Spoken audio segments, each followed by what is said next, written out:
আমাদের ওয়াকফ সম্পত্তি নিয়ে সংখ্যালঘু সম্প্রদায়কে উন্নত করবে, তাই সরকার কি করছে এতদিন ধরে সংখ্যালঘুদের উন্নয়নটা কোথায় করেছে? যারা 5 মিনিটের জন্য আমাদের সাথে আপোষ করতে পারে না, তারা আমাদের ভালোর দায়িত্ব নিতে হবে না। আমাদের ওয়াকফ সম্পত্তি আমাদেরকে ফিরিয়ে দিক, আমরা আমাদের উন্নয়ন নিজেই করে নেবো। অসুবিধা নেই।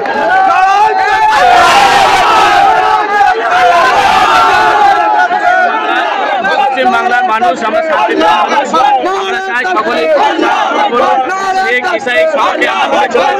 কিন্তু ভারতবর্ষের কেন্দ্রীয় সরকার দিল্লি মসনাদে গভীর রাতে রাত 2টার সময় যে আইন পাস করেছে, এটা সম্পূর্ণ সংশোধন বিরোধী কাজ। আমরা চাই অবিলম্বে এই পশ্চিমবাংলার কলকাতা থেকে আমরা রাজপথে থেকে আওয়াজ তুলছি, অবিলম্বে আমাদের ওয়াকফ বিল প্রত্যাহার করুক এবং মত স্বীকার করুক সরকার।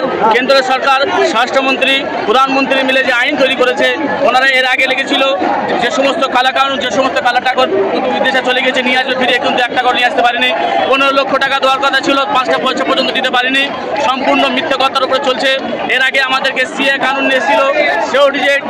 এখন বর্তমান যে ভারতবর্ষের মুসলমানদের উপরে সংখ্যালঘুদের অত্যাচার করছে, এটা সর্ববিধ এবং সর্বত অন্যায়ভাবে মুসলমানদের সম্পত্তিকে হরণ করার জন্য চেষ্টা করছে। আমরা চাই আমাদের ওয়াকফ সম্পত্তি মুসলমানদের বাপদাদাদের সম্পত্তি, যারা মুসলিম সমাজের জন্য, সংখ্যালঘু মানুষের জন্য, গরিব মানুষের জন্য দান করে গিয়েছেন, সেই সমস্ত বিল, সেই সমস্ত আমাদের জমি জমা আমাদেরকে ফিরে দিক, ওয়াকফ সম্পত্তি আমাদের কাছে ফিরে দিক, ওনাদের প্রত্যাহার করুক। আমরা চাচ্ছি শান্তিপ্রিয়ভাবে হোক। যদি এইভাবে যদি না হয়, আমরা আগামী দিনে আশা রাখি এই জমিয়াতুল উলামা হিন্দের নেতৃত্বে, সিদ্দিকুল্লাহ চৌধুরীর নেতৃত্বে আমরা আরও বৃহত্তম আন্দোলনে নামবো। আপনার নাম কি?